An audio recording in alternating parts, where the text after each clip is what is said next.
students, welcome to my channel Crack Physics with Anisha. Let's make physics concepts simple, fun and clear. Hello students, welcome to the solving of sample question paper 25-26 class 10 physics. We'll start with the MCQ questions. First question, Arnav was making notes and he wrote down the following statements from his understanding of reflection from curved surfaces. First statement, concave mirrors can produce both real and virtual images depending on the position of the object. Second, convex mirrors always produce real inverted images regardless of the object's position. Third, in both concave and convex mirrors, the image location can be determined using the mirror formula 1 by f is equal to 1 by v plus 1 by u, where f is the focal length, v is the image distance, and u is the object distance. Choose from the following the correct option that lists the correct statements about the reflection from curved surfaces. Now we can go through each statement and check whether they are correct or not. So moving to the first statement, concave mirrors can produce both real and virtual images depending on the position of object. We know that concave mirrors are convergent mirrors. That means they can converge the light rays in front of the mirror. Always concave mirror produces real and inverted image, as well as it can produce a virtual and erect image at a specific case when the object is between, we can write, yes, focus and the pole of the concave mirror. Yes, so concave mirror can produce both type of images, real image as well as virtual image. In all the positions, almost all the positions, it can produce real and inverted image. Only in one case, it produces virtual and direct image, which is enlarged in nature. That is when the object is kept between focus and pole. So the first statement is correct. Now moving to the second statement, convex mirrors always produce real inverted images regardless of the object position. Now convex mirror is a diverging mirror. Yes, it diverges the light rays which falls on it. So there the image formation never take place in front of the mirror. Right, you remember the light ray comes like this. So this is the principal axis. When the light ray falls on the convex mirror, this is the non-reflecting side, it will diverge out. So this reflected rays will not meet anywhere in front of the principal axis or in front of the mirror. So we can say that the reflected light rays can be extended backwards and it appears to come from a point where the image is formed. Okay, so there are only two ray diagrams for convex mirror. One, when the object is kept at infinity, we get the image at the virtual focus of the convex mirror because it is behind the mirror. And second case, when the object is between infinity and pole of the mirror, definitely the image will be formed again behind the mirror only because the light rays are diverged out in front of the mirror. So convex mirror always produces what? Virtual and erect image. Always produce virtual and erect image. So we can say that the second statement is wrong because they have said it always produces real and inverted image. That is a wrong statement. So second statement is incorrect. Now what about the next statement, third statement? Yes, so the third statement says that in both concave and convex mirrors, the image location can be determined using the mirror formula where 1 by f is equal to 1 by v plus 1 by u. U is the object distance, v is the image distance, and f is the focal length.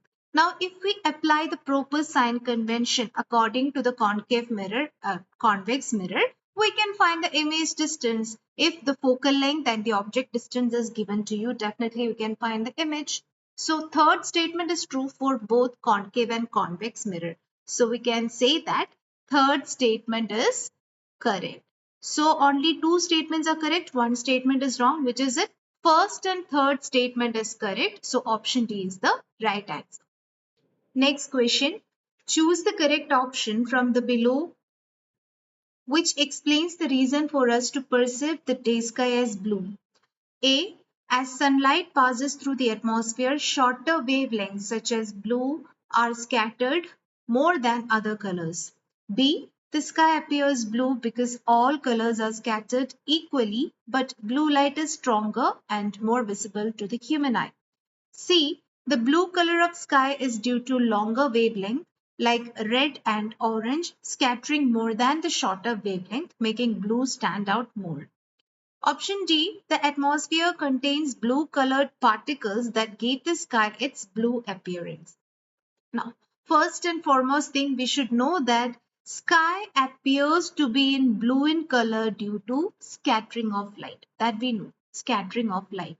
Now, what is the scattering of light? That is when light ray deviates from its actual path when it strikes on any particles present in the atmosphere.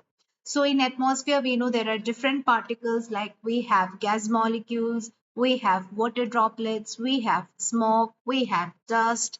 Yes, so many particles are there. So when light falls on these particles present in the atmosphere, it will get scattered. Now again, the scattering of light happens based on the size of the particle. Okay, size of the particle. And if the particle size is very fine, like gas molecule, very small. So we can say that if it is a gas molecule, or we can say very fine particles, the light ray will scatter according to its wavelength. So gas molecule or any fine particles, it will scatter the light according to its wavelength. Now, how does it scatter? Scatter the light with respect to its wavelength. So we know that the sunlight has different colors, 7 colors in it. Each color has its own wavelength, and we know that the red color has the highest wavelength, lambda represents wavelength, and violet color has the least wavelength. This one we have learned from the first chapters onwards, isn't it? Yes. Red color has highest wavelength, violet color has least wavelength.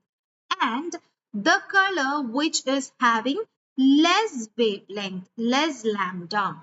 That means the colors with shorter wavelength, they will get scattered very easily. Okay, the colors with shorter wavelength like blue, violet, indigo, they will get scattered more easily, and the colors with higher wavelength like red, orange, yellow, those colors will scatter very less. So when the light ray coming from the sun enters to the atmosphere, it will get scattered from these fine particles like gas molecules and all. It will deviate from its actual path once the light ray strikes on these particles. So we know that as they are fine particles, the shorter wavelength light will get scattered. That means the violet color, indigo color, blue color, that blue range of colors will be scattering more. So we can see that blue color is distributed all over the sky. That's why sky appears to be blue in color. Whereas red color scatters less, it will directly reaches to the surface of the earth. So it is not scattering, so sky is not appearing in red color. So in daylight, sky appears in blue color only. So when you go to the options, you can see that the first option, what is it? As sunlight passes through the atmosphere, shorter wavelengths such as blue are scatter more than the other colors. That is the right option, correct option. Now, when you go to option B and option C and option D, you can see they are wrong options because see, option B, the sky appears blue because all colors are scattered equally. No, if all colors are scattered equally, the resultant is Tyndall effect. That means the light will be scattered as itself. That means the white light itself will be seen. But sky is not white in color, it is blue in color, and the white appearance is just the clouds. Yes. So option B is the wrong answer. Now option C is the blue color of sky is due to longer wavelength like red and orange. Now itself we can understand that that is a wrong option. No need of further reading it. Option D, the atmosphere contains blue-colored particles that give sky its blue appearance. Again, according to the phenomenon we have learned, scattering of light, we can say that that is also a wrong option. So option A is the correct answer. Sky appears blue in color because of scattering of blue light, because its wavelength is very short when compared to other colors of light. Next one is an assertion reasoning question. So the given assertion statement is, a point object is placed at a distance of 26 centimeter from a convex mirror of focal length 26 centimeter. The image will not form at infinity. Reason statement is given as, for above given system, the equation 1 by f is equal to 1 by v plus 1 by u gives v equals infinity. Now we have to tell whether assertion statement is true or false and reason statement is true or false. Is it the correct explanation if it is true? That's what we have to find. Now when you go to the assertion statement, you can see that the given mirror is a convex mirror. Now, its object distance is given. The object is placed at 26 centimeter. As it is the object distance, it will be always kept to the left of the mirror. So we take it as negative. Yes. Now the focal length of the convex mirror is also given, that is 26 centimeter. Now focal length of the convex mirror is towards the right because it has a virtual focus. The focal length is measured from the pole to this virtual focus which is behind the convex mirror. So we take it as positive. Yes. Where will be the image formed? So here they have given that the image will not form at infinity. Yes, definitely that is a correct statement. Why? The image of the convex mirror always forms behind the mirror. Image of the convex mirror always forms behind the mirror, even though the object position is at infinity, or if the object position is between infinity and the pole of the mirror, always the image will be formed behind the mirror, which is always virtual, erect and diminished in size. So definitely the first statement is true and it forms behind the mirror. Exactly, you can find out where the image will be formed, isn't it? Using the mirror formula you can find it. That is 1 by f is equal to 1 by v plus 1 by u. That is a mirror formula. So we can find where exactly the image is formed. So we know 1 by v is equal to 1 by f minus 1 by u. Now 1 by f is 1 by 26 minus 1 by u is minus 26. U is minus 26, right? Minus and minus together becomes plus 1 by 26 plus 1 by 26. That is equal to 2 by 26. So 1 by v is equal to 2 by 26. So what will be v? Take the reciprocal. That is 26 by 2. That will be plus 13 centimeter. So this is exactly the image position behind the mirror. Towards the right of the pole, we got the image position. And that is plus 13 centimeters. So definitely assertion statement is true. Why? Yes, the image is not formed at infinity. Correct. What about the reason statement? Reason statement, when you observe it, you can see that for the given system, the equation is correct. It is mirror formula only, which gives V as infinity. Is that correct? No. Reason statement is a false statement because we got V as plus 13 centimeter. That means it is exactly, we can measure it. It is not at infinity. So reasoning statement is false and assertion statement is true. Next question. The above image shows the formation of an image with an optical instrument. So we don't know what is this instrument. A. Identify the optical instrument shown schematically as a rectangle in the image. B. What type of image is formed in this case? C. Based on the measurements given in the image, calculate the focal length of the instrument. Now we can see that there is two arrows given. The smaller arrow is something we don't know and a bigger arrow is there, that also we don't know. How we'll identify what are these arrows? You can see the light rays, isn't it? Path of light rays is given using arrow marks. Now anyways, these light rays are coming from the bigger arrow. That means these light rays are the incident rays. That means the bigger arrow, it is the object. It represents the object because the light rays are coming, incident light rays are coming from that object. Okay? Yes. Now, what will be the smaller arrow then? Yes, we can find it. So the incident light ray, first one, it is parallel to the principal axis. After something happened, it is moving away, isn't it? It is like it is getting refracted, diverging out, isn't it? It is diverging out. It is not getting reflected. If it was reflecting, it should have been coming to the same medium. But here it is not happening. It is passing through this particular device. That means it is a transparent device.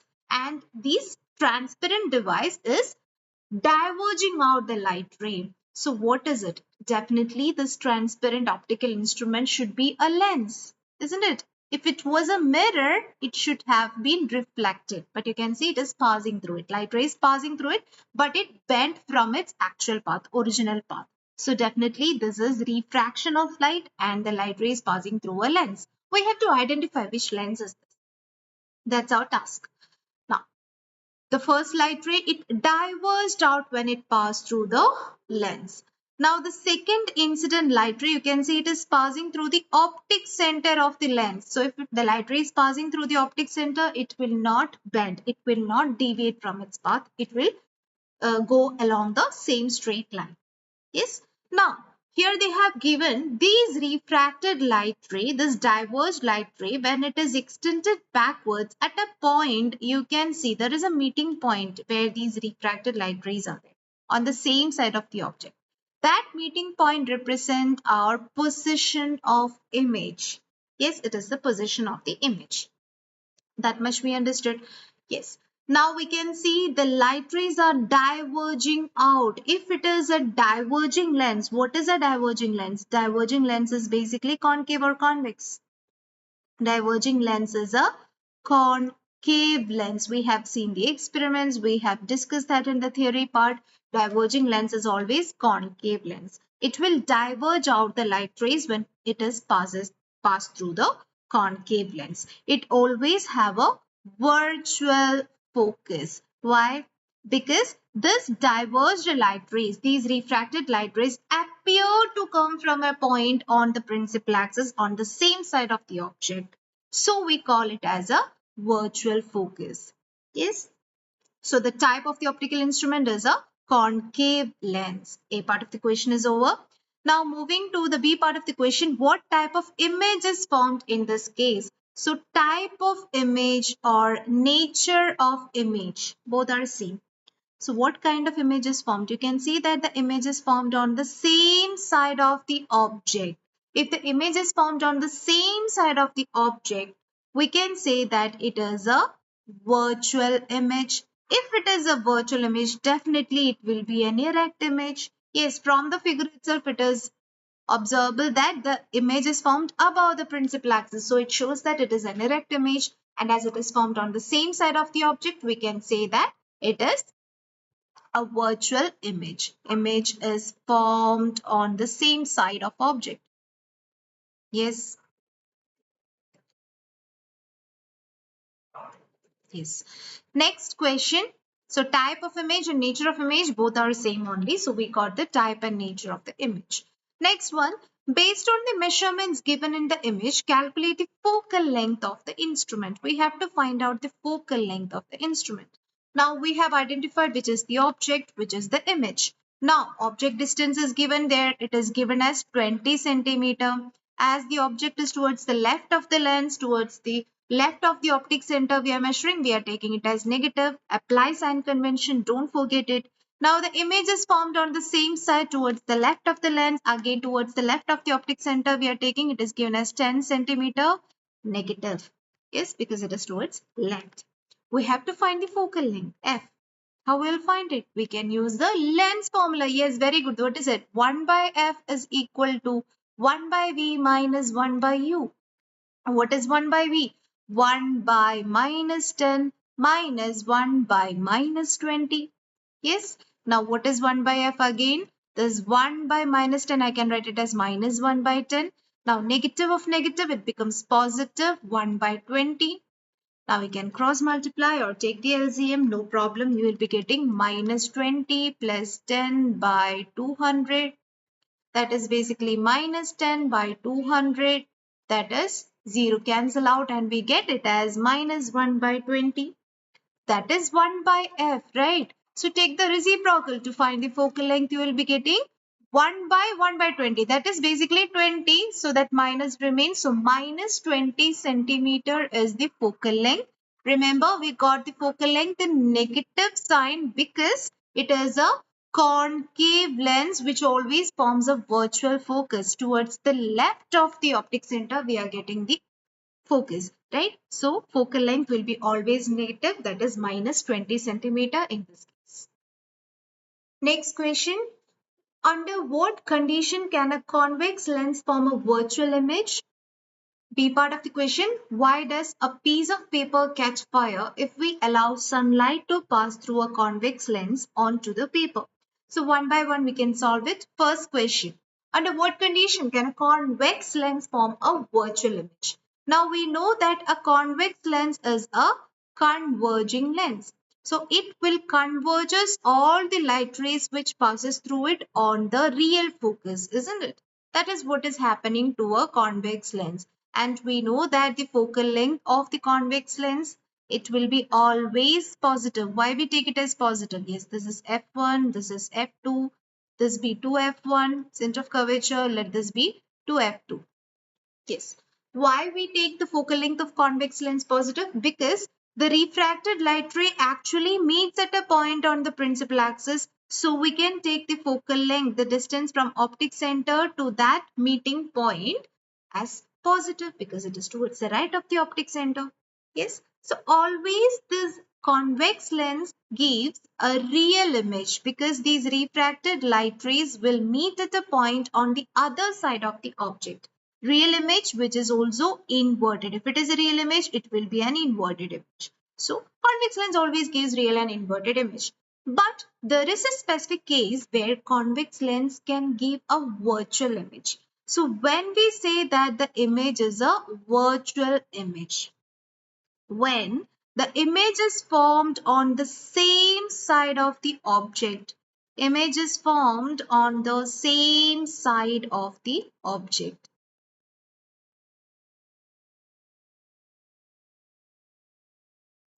Yes.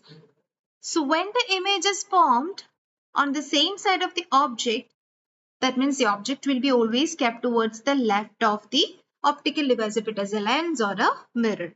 So object distance, we always take it as negative. And if image is formed on the same side means the image will be formed towards the left. That means the image distance will be again negative because we are taking the measurement from the optic center to the image. That will be again negative. So that gives a virtual image. If it is a virtual image, definitely it would be an erect image. Now in which case convex lens gives a virtual and erect image? In which case, when the object is kept between f1 and optic center. You can observe the ray diagram.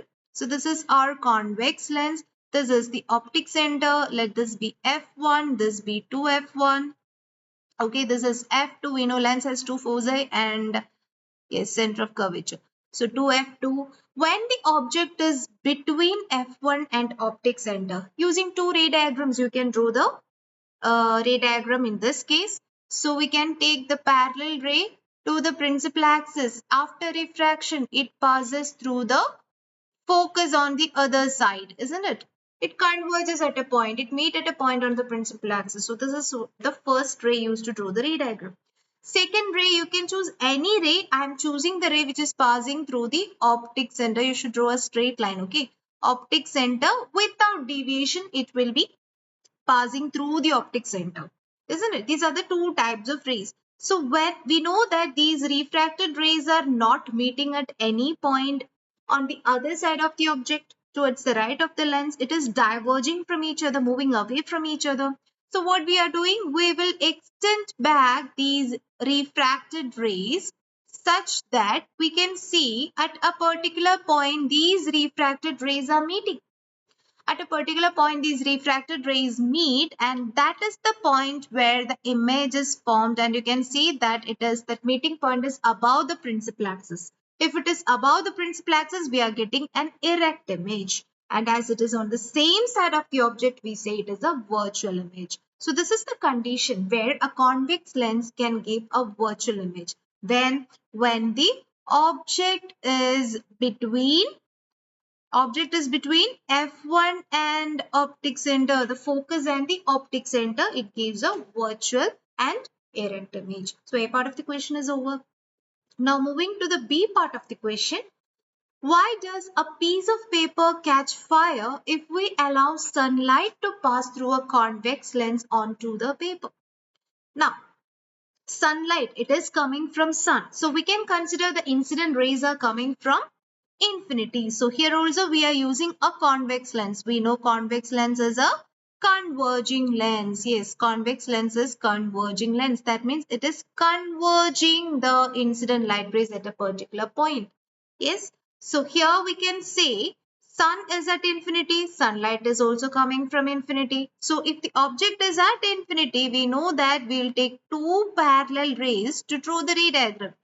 So two parallel rays to the principal axis we are taking. So the first ray, after refraction, what happens if you draw F1 and F2, F1 is mark that, F2 and 2F2. You can see that after refraction, this incident ray passes through the focus, the real focus of the convex lens. The second incident ray, that is also parallel ray, because the ray coming from infinity is always parallel rays. Okay, considered, assumed as parallel rays always. So after refraction, this ray also undergo refraction and then it also passes through focus. Like that, infinite number of rays are coming from the sun, and all these rays are meeting at this focus of the convex lens. So what happens? More number of rays are getting converged, focused on the principal axis of the convex lens. So what happens? More sun rays are focused means there at that point what happens? Yes, the heat energy will increases. The heat energy will increases because sun rays has heat energy with it, isn't it? It travels with heat energy along with it. So at that point, F2, the focus of the converging lens, the convex lens, the heat energy will be increased due to high amount of sun rays being converged there. So as heat energy increases, slowly, it will catches fire, isn't it? It catches fire because of this high temperature. That's what happened. So when sunlight is passed through a convex lens, all the sunlight, maximum number of sunlight will be converged at a particular point on the principal axis, which is basically the focus. So when we use a piece of paper, and if that piece of paper is kept at the focus of the convex lens, we can see a bright spot. Okay, bright spot, and that bright spot basically represent the image of sun. It is basically nothing else, point sized image of sun. Okay, point sized image of sun. So more rays are converged there, slowly heat energy will be increased at that point, and then it slowly catches fire because of high temperature. That's it. Thanks for watching. Subscribe for more videos, hit the bell icon and join our learning journey.